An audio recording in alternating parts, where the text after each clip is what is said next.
you want a guy to roll over for the guys behind him, or you want him to fight for every position. Vince, first of all, thank you for letting me crash your tea time today.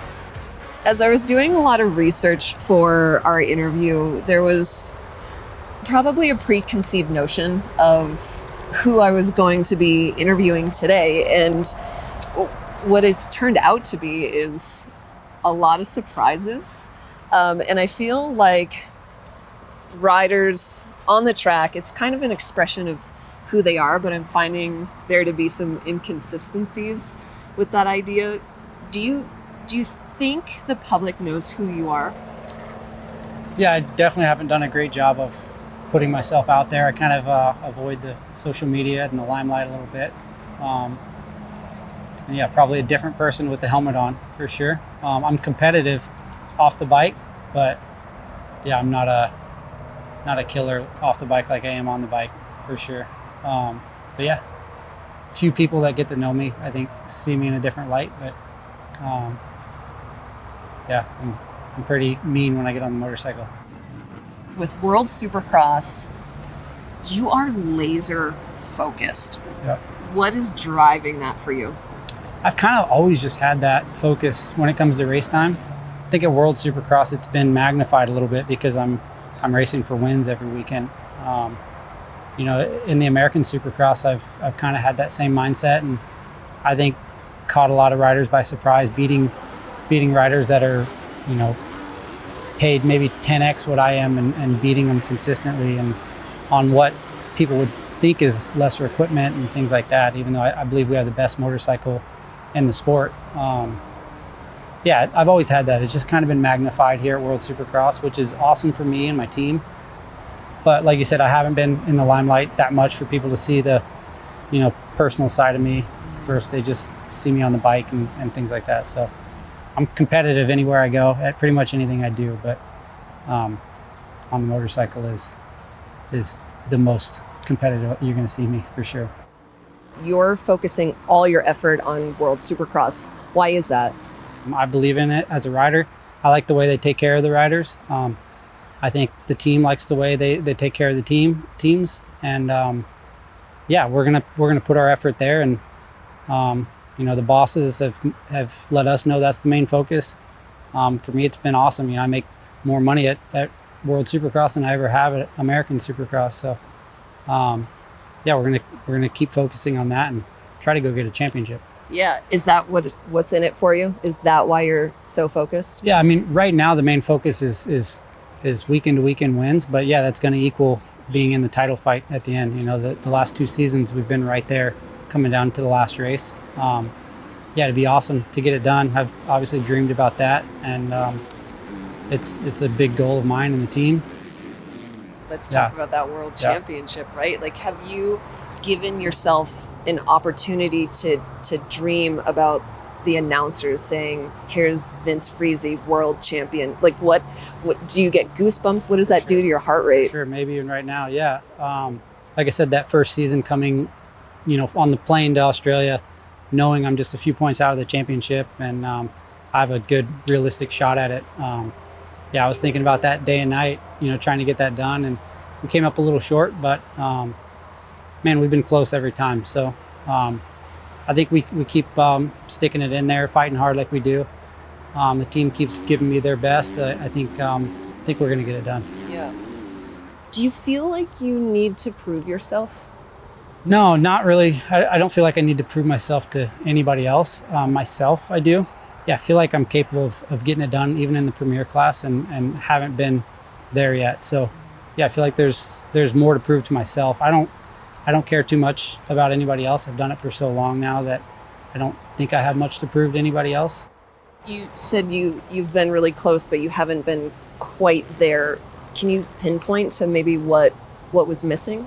Yeah, we've been trying to find just a little more pace. Had some good teammates over the last few seasons that have had a lot of speed that I've gotten to chase and learn things from. You know, we brought in coaches to help with things like whoops and stuff like that. Made improvements. The bike is always getting better. We just made a bunch of big changes to the bike here, you know, a month and a half out from the race, and I know people are surprised that I'm I'm there and able to battle with Kenny and Eli and those guys at these races. But that's why, you know, I have this crew behind me. Your flag awaits the double checkers, rocks and goes inside. Friese gets the win. Who do you think are surprised that you're up there? I mean, you name it. Any other team, any other rider, they don't expect me to be able to compete at that level. And you would think they would, because it's been years now. I would understand 5 years ago or so, but for the last 3 or 4 years, I've been a consistent, you know, top guy in both series, really. And yeah, they all seem to still think they're gonna beat me, but I enjoy coming in and proving them wrong. Why do you think that? Have they said something to you? Have you read something? No, I believe it's just, when I first started out, I was a guy that could barely make a main event, right? And I've consistently gotten better for 10 to 15 years now. And I think a lot of people see me as that guy that could barely make a main event 10 years ago or 15 years ago. And they just don't want to believe that I'm better than them now. And it's been cool for me. There's not been many riders in this sport that have progressed in that way, from a not main event guy to a podium guy, you know. And I bridged that gap slowly but surely over a lot of years with a lot of help and a lot of money spent by Mr. Genova and Tony Alessi and the crew. I've had such a good bike and support team, and yeah, they've stuck with me and helped me grow. And yeah, surprised a lot of people over the years. And like I said, a lot of them still don't want to believe it, but we're here and we're a threat every time we're out there. Yeah, absolutely. Do you think you wear that as a chip on your shoulder? I can, you know, I can take kind of any little thing and turn it into something that's going to fuel me for the week or the night or the day of training or whatever. But yeah, it's easy to be motivated when you show up every day and you got the crew putting in the level of work that they are. You know, Tony Alessi works harder than probably anybody in the sport. And so when he shows up with that energy and that level of commitment, it's like I got to match it or I'm out, right? And yeah, that's been a huge part of me growing and being successful as a racer for these last 10 or 15 years. All right, I'm gonna hit one. It might not be pretty with all this pressure. Okay. We got two groups waiting behind us. Vince, just listening to you, you don't accept anything mediocre in your life. Is there a point in your life where you can pinpoint to where you embraced that? I don't know. That's kind of a good point. Yeah, I mean, everything I kind of want to do it the best I can, right? And then racing is just always the main thing I'm focused on. But no, not really any specific thing. I'm super competitive, and I don't know, if I'm going to do something, I'm going to try to do it right and do it the best I can. You're renowned for your starts. You outbreak everybody. You find the gap. Is that the best way for you to control the outcome of the race?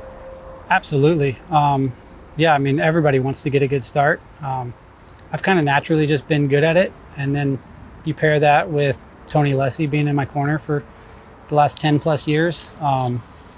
That's just a recipe for hole shots right there. And yeah, we've had a lot of success with starts, and it's been a part of helping me grow and get faster. You know, when I'm starting ahead of the best guys in the world every weekend, kind of forces me to ride their pace, whether it's for a lap or 5 or 10.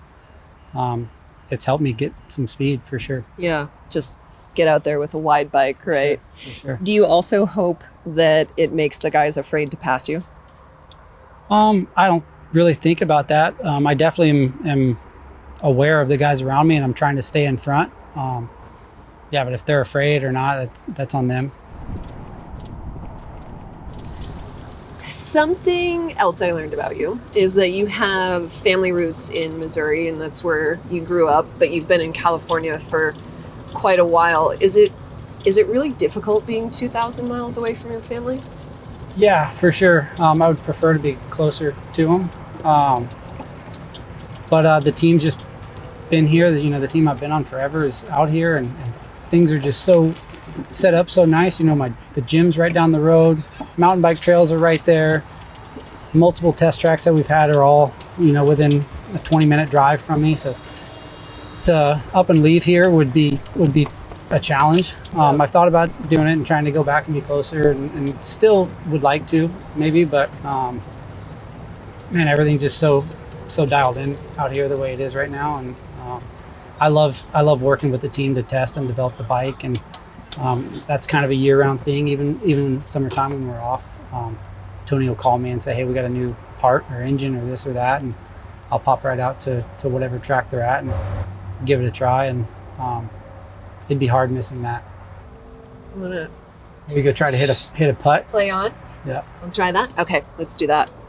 He's got to the inside. With Friese, he gets it, and he makes it stick at the end of the straight. Wilson now leads on lap 8. Goes Oh! down. Slam down the inside, and Friese doing what Friese does, and Wilson, well, I tell you what, he's going to be He's miffed. fuming. In Abu Dhabi, you executed a block pass on Dean Wilson. But do you think that the fans were reacting to the force of the hit, or that he went down? What do you think was the reason that the message boards kind of lit up? Yeah, I think those fans in particular over there, they're pretty new to the sport. So I think they just like to see some action. It's a lot of laps being done with guys kind of doing follow the leader out there. So I think when there's some real action like that, they get excited.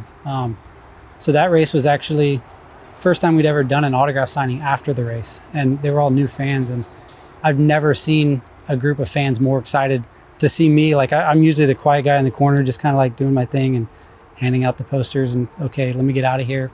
But they were like swarming me. I was kind of like shocked by it. Like they were so excited about That me was in after that race the after the race in Abu Dhabi. Really? And yeah, we were nervous about it. Like we had people there in case they were kind of being crazy or whatever. Like, you know, not bodyguards really, but kind of some extra people around. And they loved it. They were excited and chanting for me. And yeah, I was surprised, but I think they just liked the action, something different from just the follow the leader that they saw the rest of the night, pretty much.